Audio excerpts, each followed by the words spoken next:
Over the past year, I trained to become a certified Master Naturalist in the state of Virginia. I found that much of my training was consistent with the seventh Unitarian principle, respect for the interdependent web of life. As a Master Naturalist, I'm now authorized to organize and lead events that interpret the plants and animals of Northern Virginia. A particular area of interest for me has been the study of ants. Considered to be the most numerous of all the insect species, it's estimated that the weight of all the ants is equal to the weight of the human population on this planet. In my yard, I've discovered 7 specific types of ants, from large ants living in an old tree stump to the tiny ants constantly trying to get into my kitchen. There also are 2 types of red and black ants that seem to peacefully coexist around my stone patio. Yes, they're coexisting. There are 3 aspects of ants that connect with my comments today. First, I want to focus on the social aspect of ants, in particular, their seemingly altruistic behaviors. Secondly, I will highlight the problem when ants get into a mindless loop, which scientists refer to as an ant mill. And third, I want to relate to you my interactions with the ants who invade my kitchen. The social community of the ant world is really quite fascinating. Since the days of the dinosaur, ants have been around pretty much in their same form. We know this from finding ant specimens locked in amber. Ants are highly social creatures living in well-organized colonies, and it appears that each ant has a clearly designated job and responsibility: forager, food gatherer, scout, nursery attendant, soldier, queen. With few exceptions, nearly all ants are females, and almost all are designated never to reproduce. At first glance, we might see the lifestyle of an ant to consist of selfless, altruistic service to the colony. Such altruism, such selfish devotion.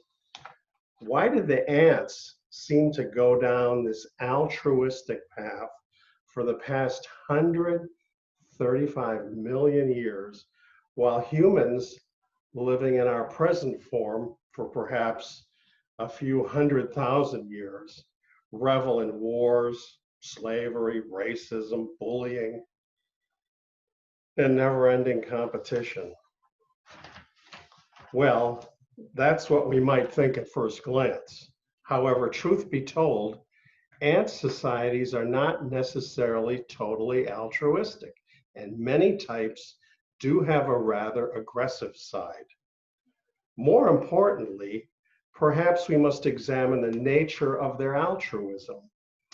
Some scientists assert that their devotion to the group is because the genetic code of ants is extremely homogeneous, working for the good of the colony because they share the same genetic code. In actuality, it's an act of selfish self-preservation. When I contemplated this within the realm of human behavior, I reached this conclusion. Maybe altruism is increased and enhanced when we all realize that we all have the same genetic code. By that I mean the scientific components of our DNA, but more importantly, the basic emotions that make us all human. Emotions like fear, sadness, anger, disgust, or trust, joy, surprise, contentment. These and many more feelings are part of our common heritage. In keeping with our first Unitarian principle, the inherent worth and dignity of each person, I can see that recognizing this connection to others is part of this concept of worth and dignity. At the beginning of the pandemic lockdown, children in my neighborhood made window signs and chalked their driveways with this message: "We are all in this together." But this simple statement was true before the pandemic, and we will be true after this virus is finally brought under control. We are all in the condition of being human together, and this knowledge can inspire and fuel our altruistic behaviors.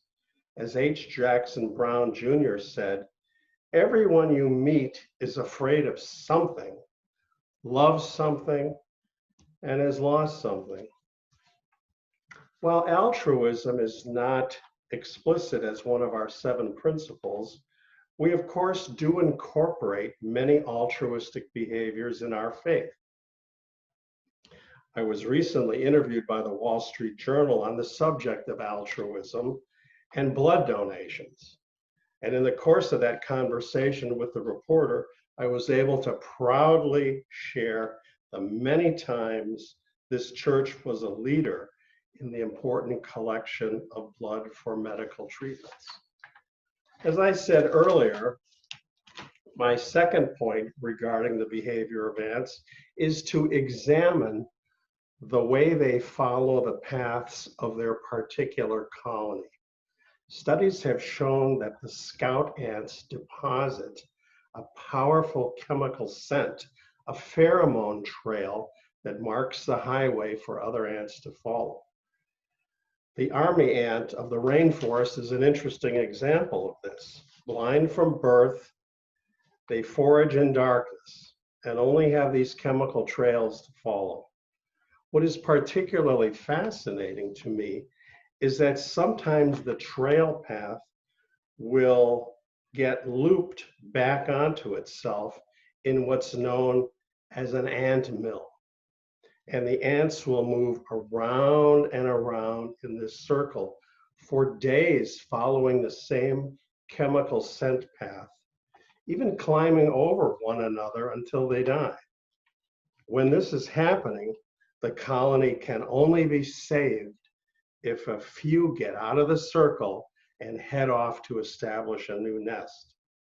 It looks as if going against the crowd plays an important role in evolutionary biology. The ant mill, actually the ant renegade solution to the ant mill, reminds me of our 4th principle, the responsible search for truth and meaning.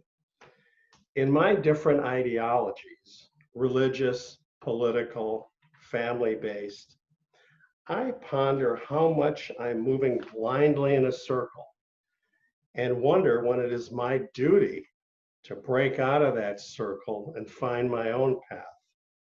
For example, I'm deeply dismayed with the tenor and volume of the dialogue in this country, and I wonder how I can be part of the solution. The divisiveness and name-calling that pervades our society is distressing.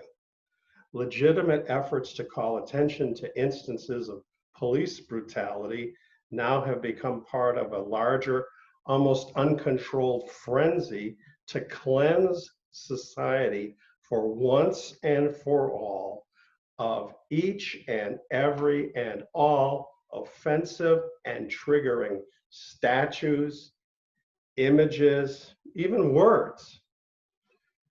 The police departments of many of America's most violent cities are targeted for defunding. Recently, the Unitarian Universalist General Assembly passed a resolution to defund the police. Although in fairness, some have explained to me that defund does not really mean defund. Defund means to redirect funds or reorganize. So I'm at a crossroads, and I do not have my old AAA maps or a magical GPS to guide me. I'm at a crossroads because I want to be part of ending police brutality and racism.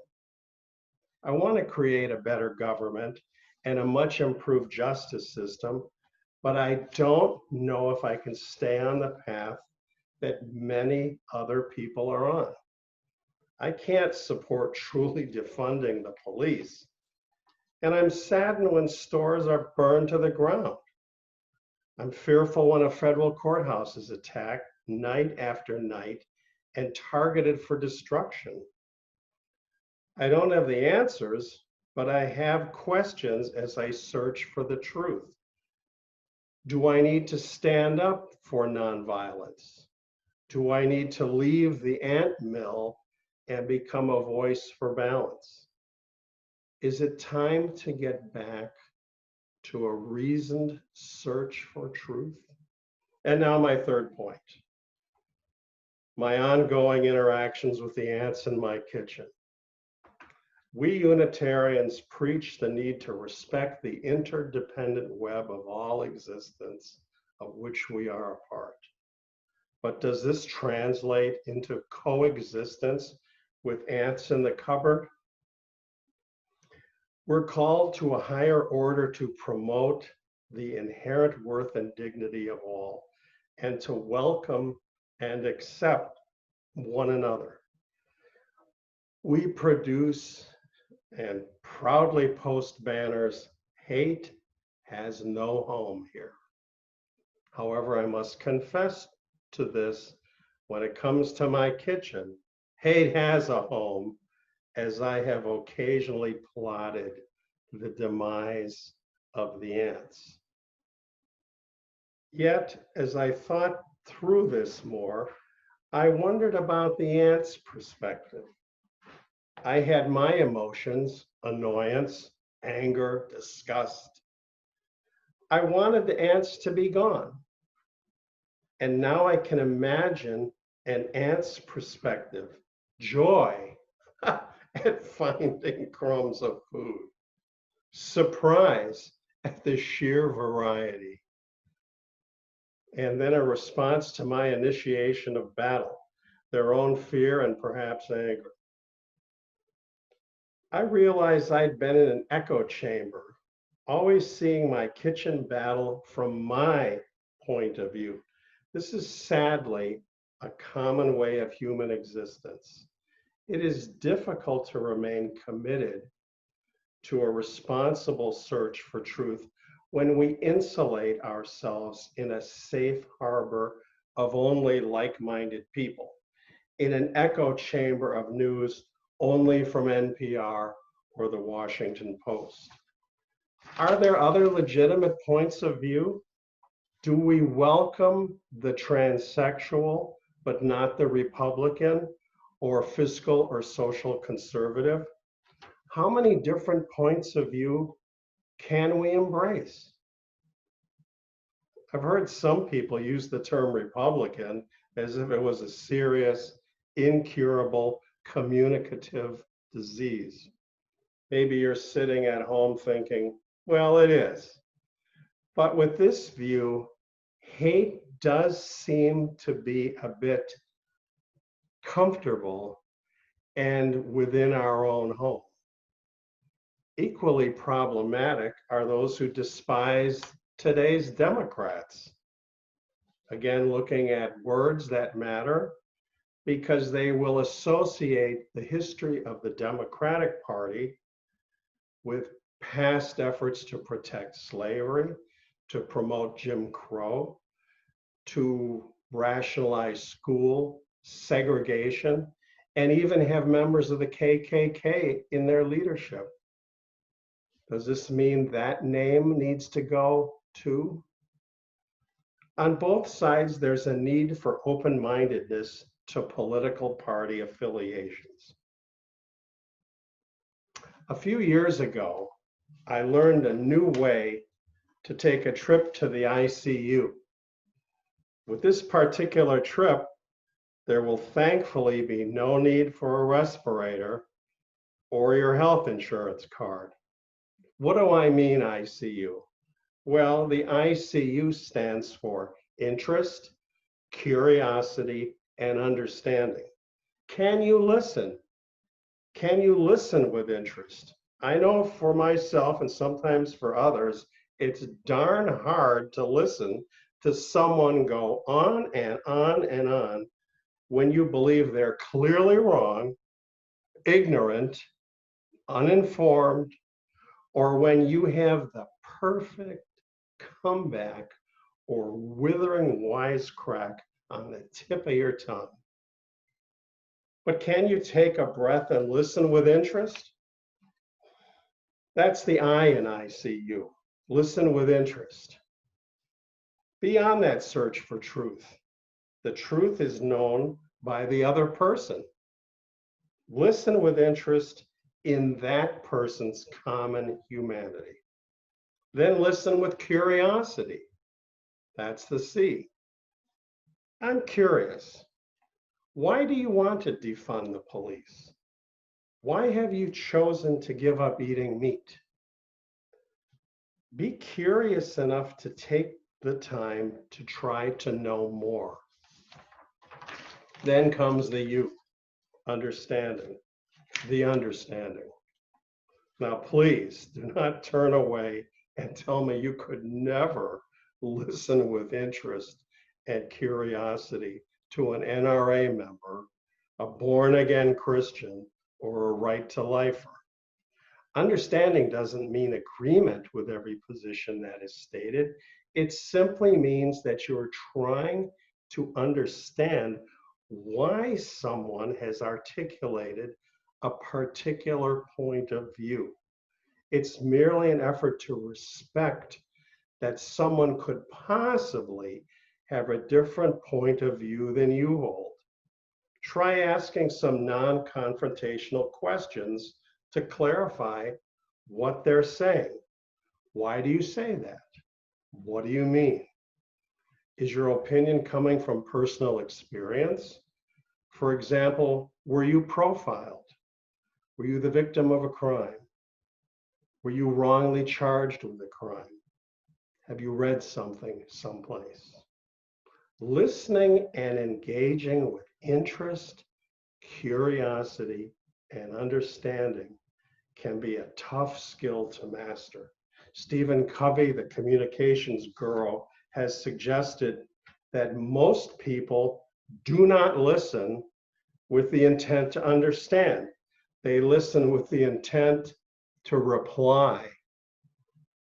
If you choose to take this journey with me to the ICU, please remember that there are many valid perspectives in the responsible search for truth. No matter how much you hope the fall election might be 125 million to 0, that's not likely to happen. The goal in the ICU is to understand, to be curious, to be open. What can you learn? Can you listen for the stories of others? Reflect rather than react. You and I have the potential to foster civility in this country. We can be altruistic. We can break free of the circle of incivility, and we can work harder to understand those with whom we disagree. As many people marching in the streets will tell you, hate should never have a home in our hearts. Which brings me back to the ants. Okay, I freely admit it's hard for me to see things from their perspective when I catch them in my kitchen. After all, my ears are too big for talk. That is so small. So from this day forward, don't just blindly follow the leader. Think, read, ask questions. In nature, diversity is the key to stability. The free exchange of information and ideas is the lifeblood of a liberal society. Intolerance of opposing views, public shaming, and the tendency to reduce public issues to all or nothing choices doesn't serve us well. As we join together in our final hymn, I want to share that these words have special meaning for me. My country's skies are bluer than the ocean, but other lands have blue skies as blue as mine.